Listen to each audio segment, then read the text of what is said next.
June of 1903, the English physicist John Ambrose Fleming, who among other things invented the vacuum tube, presided over an event at the Royal Institution's Lecture Theatre in London.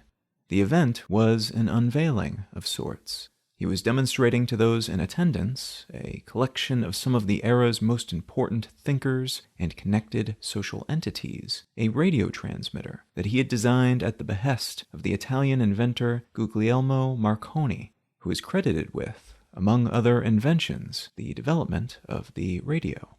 Marconi was keen to make wireless communication across the Atlantic a reality, something that, up until that point, was only attainable via expensive and flawed undersea telegraph cables, and he aimed to do this wirelessly via radio transmission.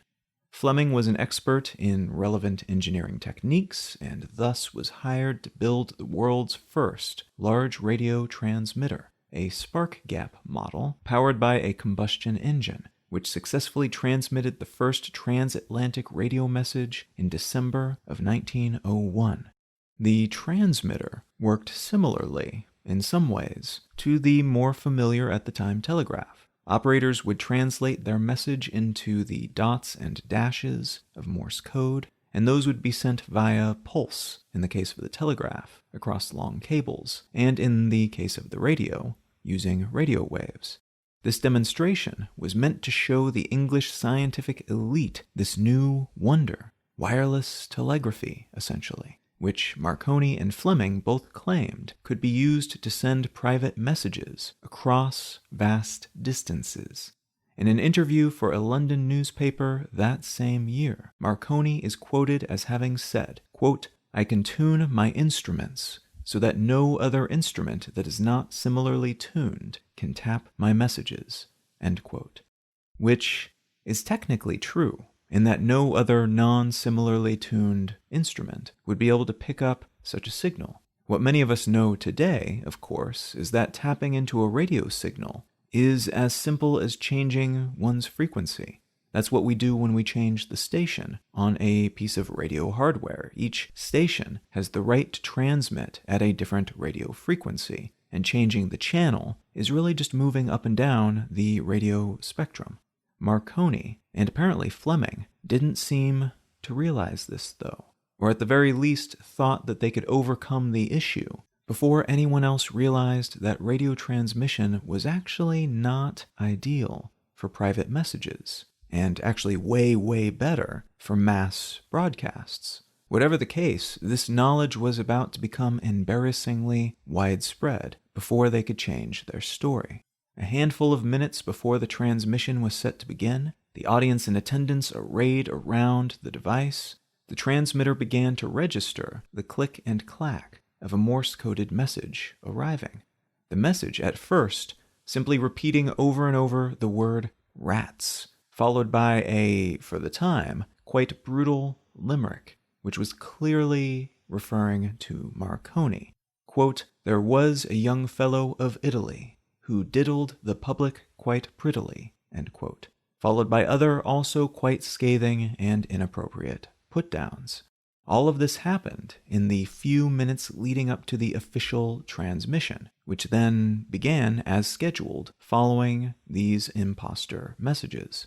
After the event, Marconi refused to speak about the issue, while Fleming declared via a letter to the Times, a newspaper in London, that what had happened was, quote, "scientific hooliganism," end quote, and, quote, "an outrage against the traditions of the Royal Institution," end quote.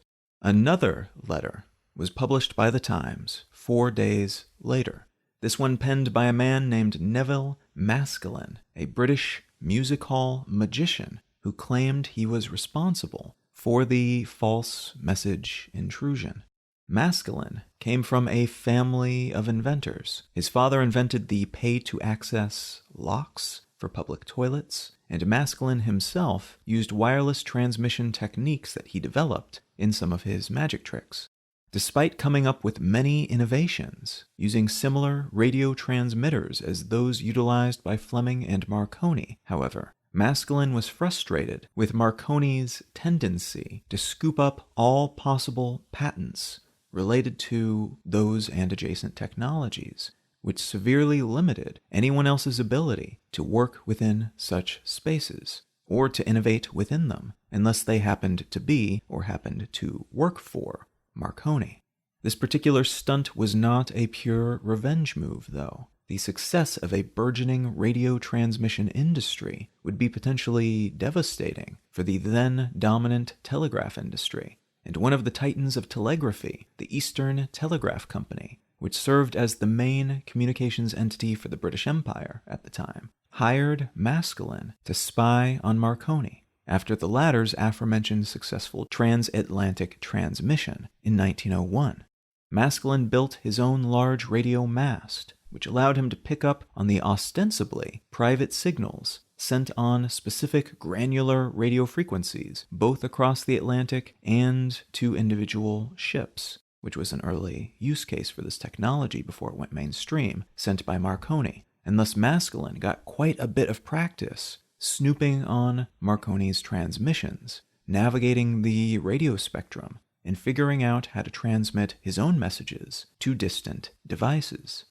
Maskelyne performed this stunt then, both at the behest of the telegraph industry, but also, he claimed in his letter to the Times, to demonstrate a gaping security hole in this wireless technology that was being presented as if it was safe and foolproof to a public that had no reason to know any better. What I'd like to talk about today is our communication channels, hacking those communication channels, and the context surrounding a recent, very well publicized hack of a popular and influential social network.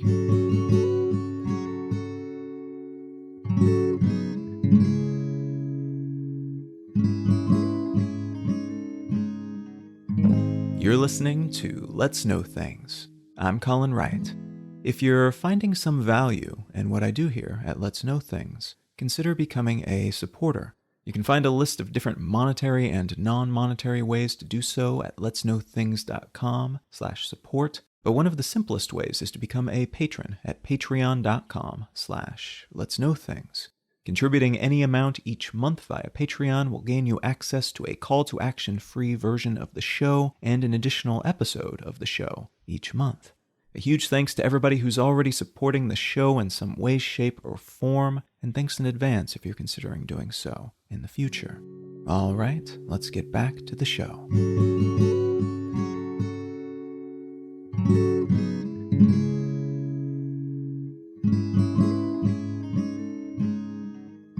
For a long while, the term hacking primarily applied to clever hacked-together solutions that maybe weren't pretty, but which made things work. Hacking together a fix for a faulty tractor, hacking your electrical wiring to fix a recurring short circuit, that sort of thing. The term etymologically migrated from physical, often engineering-based use cases to the world of computing in the 1950s at the Massachusetts Institute of Technology, or MIT.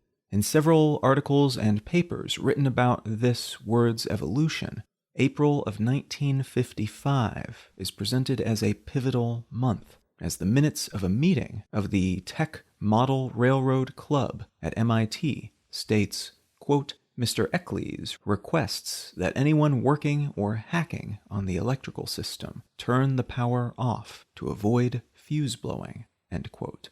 It's a fair bet that the term was used for similar purposes for quite a while leading up to this point, but there aren't many recorded instances of this or similar words before that particular Railroad Club meeting, and their strangely significant decision to record and archive the minutes of it, much to the delight of modern lexicographers.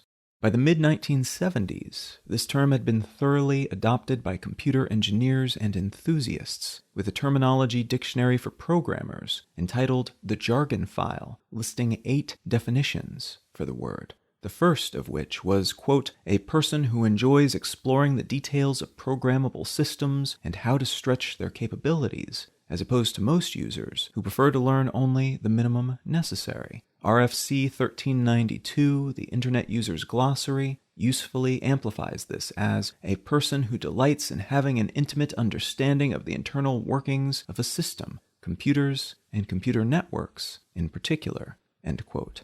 followed by a slew of generally favorable definitions, like, quote, a person who is good at programming quickly, end quote, all the way to definition number 8, which is said to be deprecated, and which is defined as, quote, a malicious meddler who tries to discover sensitive information by poking around, hence password hacker, network hacker. The correct term for this sense is cracker, end quote. Cracker, in this context, being defined as someone who cracks security protocols, much like an old-school thief would be called a safecracker, though it's also posited that it perhaps references the Middle English meaning of the term, which is basically an obnoxious person. In these old 70s and 80s guides to hacking culture, there's a lot of digital ink spilled about the hacking ethic, most of the tenets of which revolve around believing that information sharing is generally good, that open source code is generally good, and that it's okay to break into systems for the purpose of understanding them and for fun and exploration, but not for the purposes of theft, vandalism, or the invasion of privacy. Now, there are portions of the online community that still adhere to parts or all of that ethic, and there are some really solid cybersecurity analysts and writers in particular who carry that torch in their work today. Many hackers that make the news in modern times, though, even if they still believe or claim to believe that first part, have set aside the latter portion of that ethic. Information should be free, open source is good. That is still there in a lot of cases, but there seems to be a lot less support these days for the idea that those who are able to hack into systems should not take criminal advantage of the power they wield. And this is no doubt the case for a variety of reasons, though, to be fair, we generally only hear about the hackers who do really illegal stuff, so there might be some survivorship bias at play, which would mean that folks doing mostly non-illegal and harmless things don't emerge in the public consciousness very often, and thus are highly underrepresented in the portrayal of modern hacker culture to the mainstream. This space, whichever aspect of the hacker culture we might be talking about, has changed shape as our communication tools have changed shape. Back in the day, when radio signals were in vogue, we had magicians using homemade radio towers to intercept private messages, and in some cases, to send their own to unwitting, unwelcoming recipients. As landline telephones became all the rage, we began to see variations on the concept of phreaking, P-H-R-E-A-K-I-N-G, which generally meant messing with automated phone systems, beginning with MIT's acquisition of a computer called the Programmed Data Processor 1, or PDP-1, which is famous for being the first ever computer to host a video game, a game called Space War with an exclamation point, but which also became well known for hosting the first ever text editor, word processor, interactive debugger, the first real chess program, and some of the first ever computer-generated music. It was also popular with the burgeoning hacker culture, for many of the same reasons it was popular with folks making other sorts of software. It was flexible and capable in a way that earlier computers were not. The first recorded instance of a phreaking-style hack was conducted with the PDP-1. It was used by students at MIT to tie up the phone line between MIT and Harvard, and it allowed students to make long-distance calls for free by charging the calls to a nearby radar installation. A different method to achieve essentially the same outcome was originally developed by a 7-year-old boy with perfect pitch, who discovered he could whistle the fourth E above middle C with a frequency of 2600 Hz to interfere with AT&T's automated phone systems, which would then allow him to use that system free of charge. That was back in 1957, and the technique was used in hacked-together so-called blue box devices throughout the 60s, before being packaged and sold as a more formal product by a couple of computer enthusiasts named Steve Jobs and Steve Wozniak, two names that you might know today because they eventually went on to found Apple Computers. The boy who initially discovered this trick, who went by the name Joybubbles, but who was born Joseph Engressia, went on to become a fairly well-known phone hacker, or phreaker, before being taken down by the FBI and other law enforcement, which ended his freaking career. Eventually, computers were networked together, and the users of those computers figured out ways to explore the other devices to which their computers were now connected remotely. In many cases, this was possible because of flaws in the software that were being utilized, and the exploration was innocent. Just tinkering around, seeing what other computers looked like, how other users were structuring their files, and maybe, at times, leaving a cheeky little note for that other user to find as a bit of fun. But often this sort of hacking was just exploration for the sake of exploration and learning. In the late 70s and early 80s, though, a slew of networking-related break-ins of corporations and government entities led to several public arrests of hackers. And later in the 80s and into the 1990s, hacking groups and events began to form, including the fairly well-known Chaos Computer Club, the 414s, and the Legion of Doom, the latter of which had so much interpersonal drama between its members that a lot of their antics became known to the public as they began to sell each other out to the cops and to the press. This period also saw the advent of more modern computer viruses, worms, and trojans, all types of software that could spread throughout networks, be they intranets, ARPANET, or eventually the internet that we have today. Major bits of infrastructure went online around this time, including banks, though it was primarily their back-end activities that were connected to these networks at this point in history, nothing customer-facing. Nonetheless, hackers from Russia stole $10 million from Citibank. An application called AOHEL allowed non-hackers to do hacker-like things on the America Online web service, and the U.S. Defense Department computers were successfully hacked over 160,000 times in 1995 alone. Some of these increasingly common hacks involved clever software that could crack passwords or fake credentials. Others utilized basic network penetration techniques, which essentially means hackers are able to access devices and files on a network by using what's already there, making use of unintentional flaws in the system or access points that they shouldn't have access to or shouldn't be able to use in the way in which they figure out how to use them. In other cases, a collection of techniques called social engineering were used, sometimes in tandem with other techniques, but at times in isolation, in which case all that was really required to conduct these hacks was talking to people, lying convincingly, and doing some research and exploration of the systems in question so that they knew which levers to pull and how to take advantage of a system's existing rules and infrastructure to accomplish what they wanted to accomplish. That in mind, the article I'd like to unspool today comes from the New York Times, and it's entitled From Minecraft Tricks to Twitter Hack, a Florida Teen's Troubled Online Path. On July 15th, 2020, a slew of fairly unique 1- and 2-character Twitter usernames, a type of username that is cherished and valued by, and often hacked, bought, and sold by, folks in various online communities, began to post scam tweets. Shortly thereafter, the Twitter accounts of cryptocurrency platforms like Coinbase and CoinDesk did the same. The same scam messages were then posted by the Twitter accounts of well-known entrepreneurs, celebrities, brands, and politicians. Elon Musk, Barack Obama, Joe Biden, Bill Gates, Kim Kardashian, Kanye West, alongside Apple, Uber, and other major companies, all posted essentially the same scam message, asking their followers to send them Bitcoin and promising to send back double the sent amount as a thank you to those fans. Included in these tweets was a string of letters and numbers that serve as a Bitcoin wallet address, where potential victims could send the requested Bitcoins.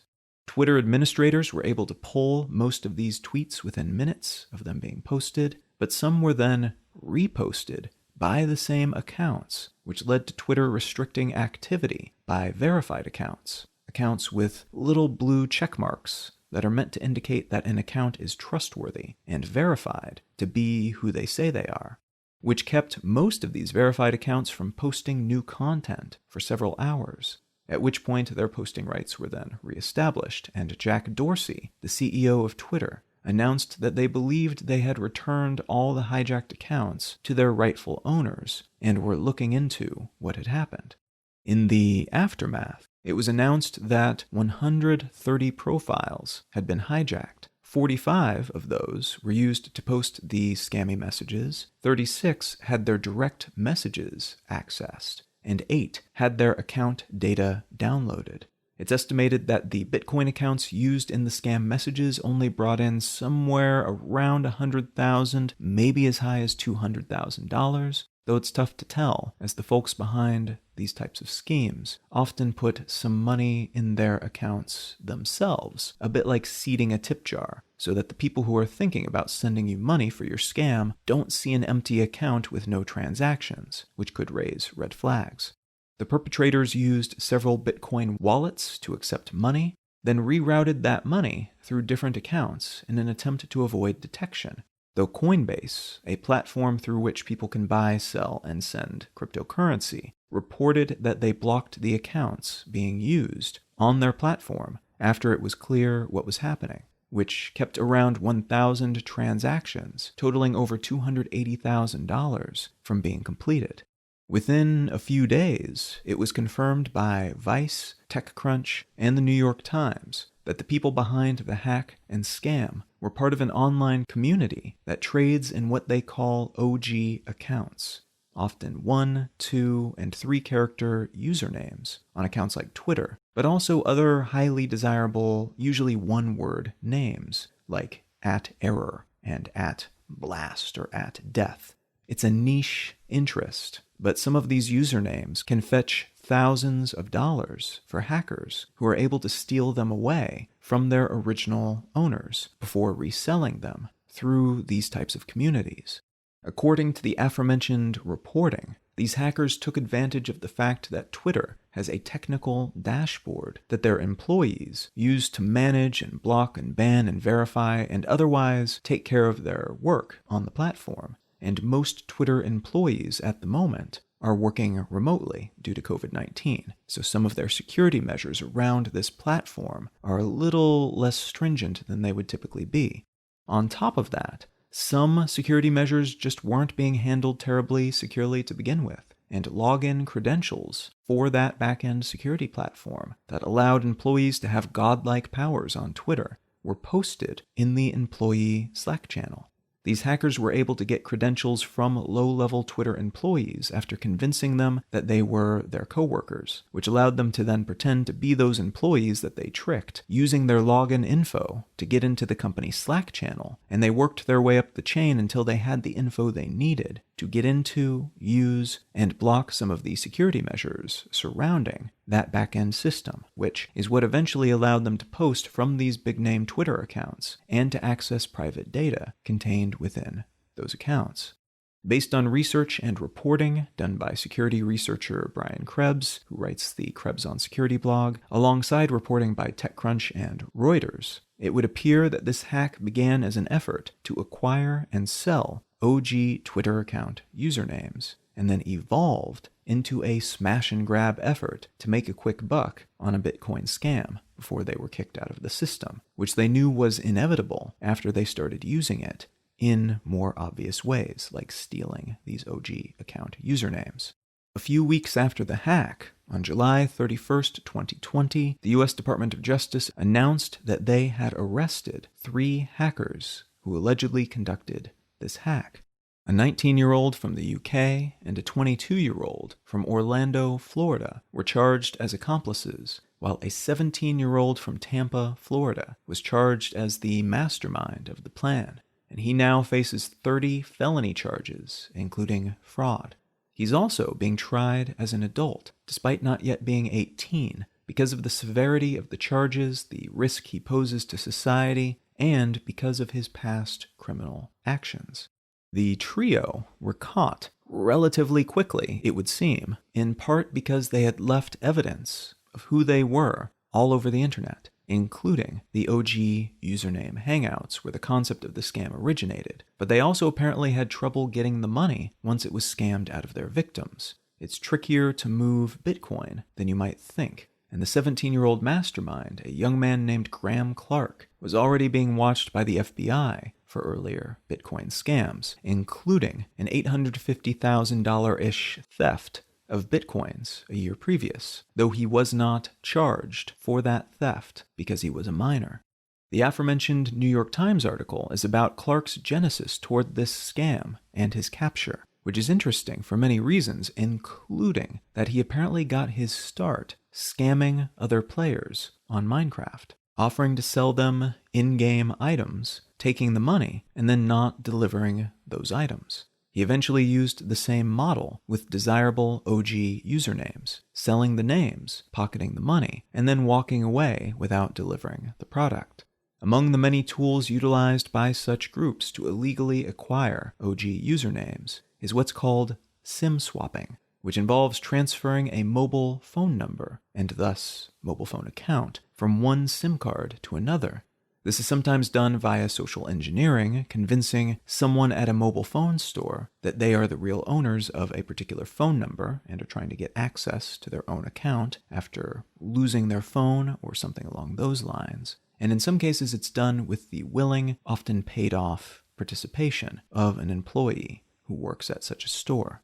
The end result is that the phone number is copied to a new SIM in their possession, and that allows them to reset the passwords of many or most of the online accounts of their target. This proved to be an especially popular approach for crypto thieves, and in this case, the stolen $850,000-ish in Bitcoin crime from the previous year was the consequence of SIM swapping a tech investor's phone number, then draining that investor's cryptocurrency wallet into his once he had access to his victim's accounts. Interestingly, Clark's old habit of selling digital goods and then not fulfilling his side of the bargain seemingly played a role in exposing him in this case. He stole and sold several OG Twitter accounts after accessing the back-end God mode platform that Twitter employees use. He then pocketed the money from the sales before booting the new owners from the stolen accounts that they had bought, using those control panel privileges, essentially wrangling the usernames back from his supposed customer after they paid him. A few of his acquaintances from that and previous hacks spoke anonymously to reporters about his activities, which helped clarify what had happened in the days leading up to Clark's arrest. The bigger context of this particular scheme, which could have been much, much worse had it been used for geopolitical purposes or even to crash the stock market, which wouldn't have been beyond the realm of possibility based on the powers that had been granted to these hackers, is that online security is difficult and imperfect. And no matter how good you are at one element of security, there are almost certainly vulnerabilities that you're not aware of, which can be utilized by even very mediocre level hackers, scammers, and other folks with malicious intent. Many of these attacks these days make use of structures outside the systems they're trying to attack. Gaining access to a private Slack channel to get credentials to access a private toolkit, for instance, is asymmetric, as is SIM swapping to get someone's phone number, which in today's world can then gain you access to login credentials to just about every other account that person has. Some analysts are calling this particular attack a generous, low-key excuse to do better, because very little damage was done compared to what could have been done. And those involved were, while clever, also quite inept in much of what they were trying to do. That is an absolute gift for Twitter and everyone else involved on the receiving end of these hacks, because it could have been so much worse. And this provides them with the opportunity to fill in some of those security holes so that future attacks taking similar paths will be less likely to succeed. Twitter will likely face government fines, perhaps in the hundreds of millions of dollars range, due to their lapse in this case. But even that may be small potatoes compared to what they could have faced had the attackers been a little more competent and aiming at different ends. This case also raises the question of how we protect our private conversations, interactions, and other data online. In a world in which so many services are interconnected in a way that makes them more useful, but also potentially more vulnerable. What responsibilities do companies like Twitter have for these sorts of hacks? How might those responsibilities shift when other platforms and companies, like the telephone company that allowed SIM swapping to occur, are also to blame? How might this shift the balance of power between the largest social networks operating today, and how might it influence the burgeoning movement to break up and more sternly regulate these networks, not just in the US, but around the world? It will be interesting to see what this does to the popularity of Bitcoin, too, a cryptocurrency that is purported to be good for anonymously purchasing things online and exchanging value without giving yourself away to the typical guardians of such value exchanges, but which in this case failed to protect the hackers using it for a public scam, actually helping in some ways law enforcement find and build a case against them, rather than allowing them to escape with their ill-gotten crypto gains.